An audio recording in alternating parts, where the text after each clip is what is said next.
If I was going to start over with print on demand and set up a successful shop quickly, this is exactly what I would do. And I would keep it simple, but implement systems that actually work. I'm Mac and I've been a print on demand seller since 2020 after losing my job. So I've learned a lot in this process. So if you want to do something quickly and efficiently, my first tip is to pick a product that doesn't have a ton of variants. So an example of this would be a mug, a journal, maybe a candle. And if I was a completely new beginner, I would actually go with a product like a mug, because this across the board on Etsy, Amazon, even just shops on Google is an incredible seller. It's evergreen. People buy mugs all the time for gifts, for specific niches. And if you're wondering where to source the mugs, I use a print supplier called Printify. It is a print-on-demand company that print, packs, and ships your print-on-demand items for you after you get an order. And they have a lot of different types of mugs. But again, to keep it simple, you want to just start with one product and you can later expand on after you've actually set up your store or stores. Now, once you have your product that you're going to start with, the next thing that you need is a design, because a print-on-demand product without a design is really nothing. You need to actually design a product that is, one, going to sell, and two, looks good and has a customer base. So the best way to do this is do a little bit of research on maybe things that you're interested in and see if there's a demand already and people actually buying in that niche already. Some examples of niches can be travel, pets, occupations,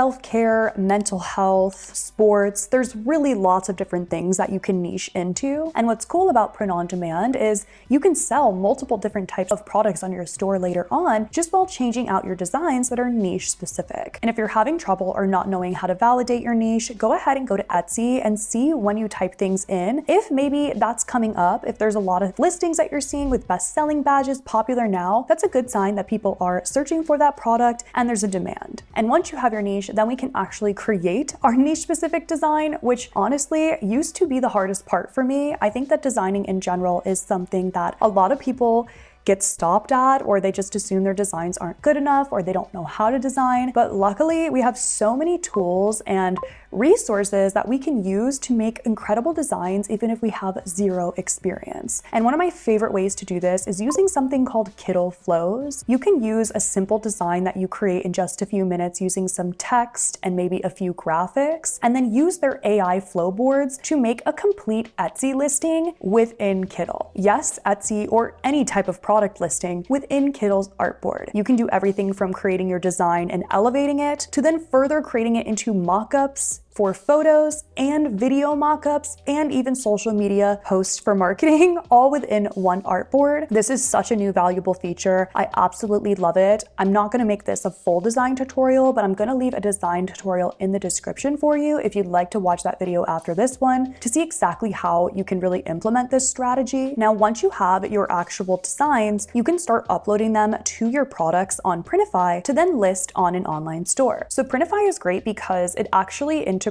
with a lot of different companies and website hosts. So for example, two of my favorites are Shopify and Etsy. And while they sometimes can seem like they're in the same category, they're actually completely different. Etsy is an e-commerce marketplace with active buyers already on the platform ready to shop. With that though comes the side of there is also active competition and Etsy ranking. Shopify, on the other hand, is a website host in which you will create your own standalone storefront to sell your products on. This is great because there's no competition being shown on your store, but you will have to drive traffic to your standalone store because it's not on a marketplace like Etsy where there's already built-in traffic. Being a seller of so many years, if you're really trying to scale, you can set up both of these stores very seamlessly, and it really doesn't take that much time. Once you start uploading products to your Printify account, those are saved and you can duplicate them to a separate store. So for example, if you want to start out on Etsy because it's a marketplace and easier for beginners, you absolutely can.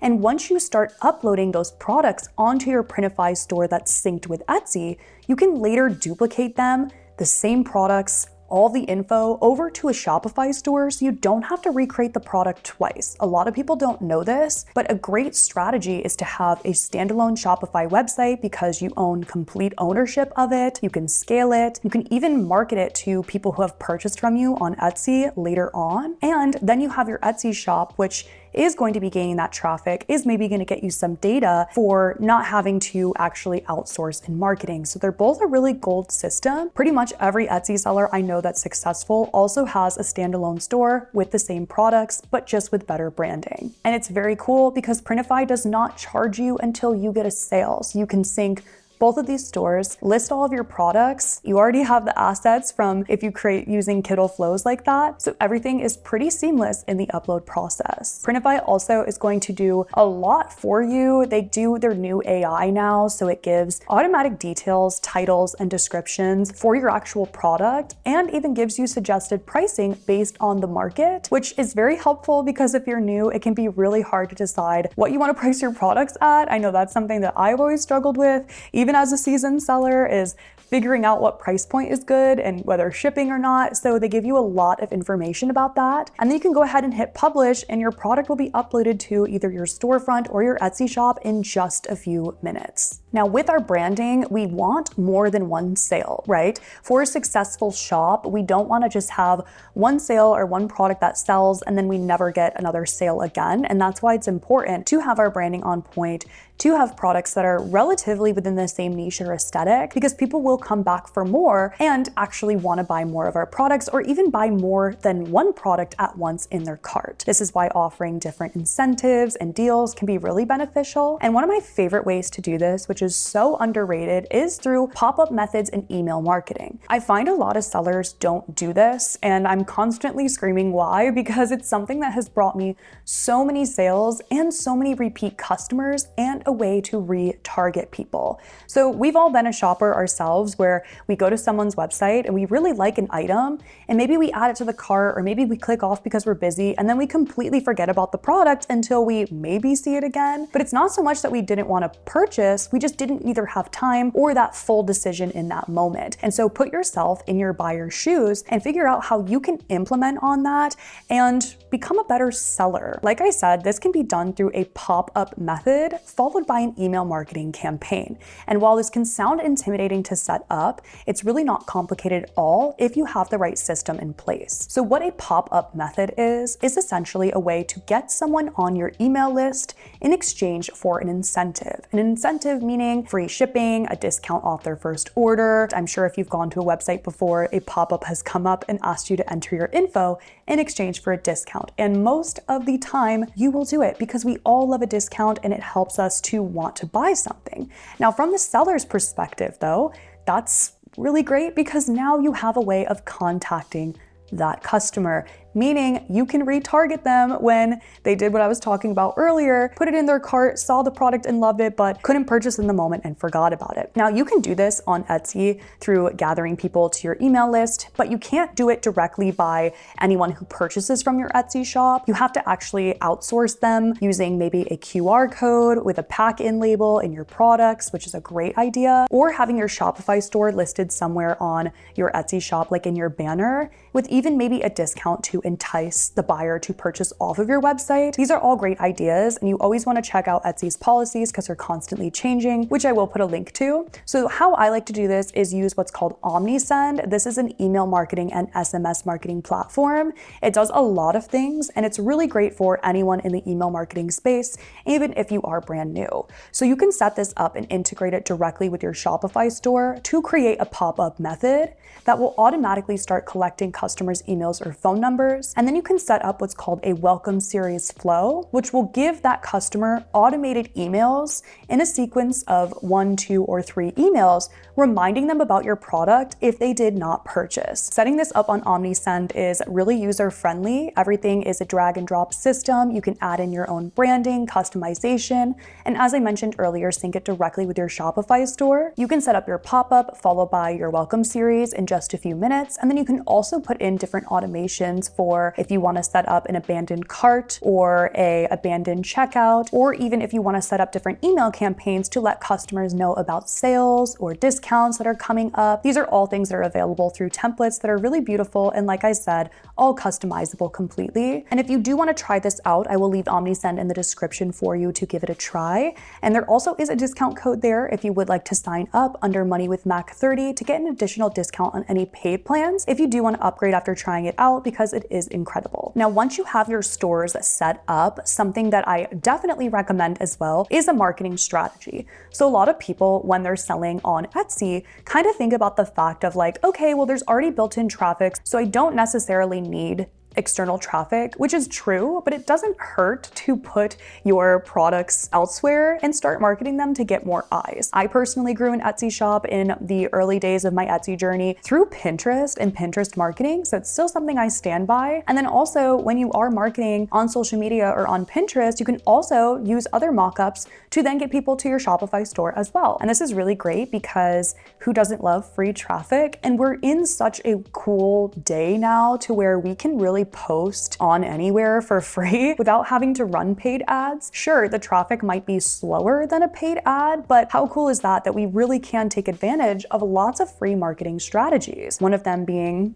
as I mentioned, email, and then also marketing through things that are free to post on, like Pinterest, or social medias like TikTok, Instagram, or Facebook. I suggest starting out with one strategy first. Like if you're going to start on Pinterest, go ahead and, take your time to do that, schedule out your pins, and then maybe start posting on another social media platform. It's more realistic and not going to take too much of your time by picking one strategy and scaling that and trying it out first, and then using what works there on another strategy like social media. And Pinterest is not a social media, it is actually a search engine more closely related to Google. So I find that maybe that's why that always works best for me, rather than having to try to post things on social, because they aren't exactly the nicest if you don't have a ton of followers from the beginning. And I also do have a Pinterest marketing or a few videos on that, which will also be linked in the description along with everything that I've mentioned. There is a lot, but it will all be down there for you organized so that you can take whatever it is that you want to watch first to implement it into your selling journey. So I just want to say that I know print on demand is not easy, and I am by no means trying to get that point across that it is. However, if you have a strategy in place, if you follow the steps I just gave, you absolutely can be successful in this.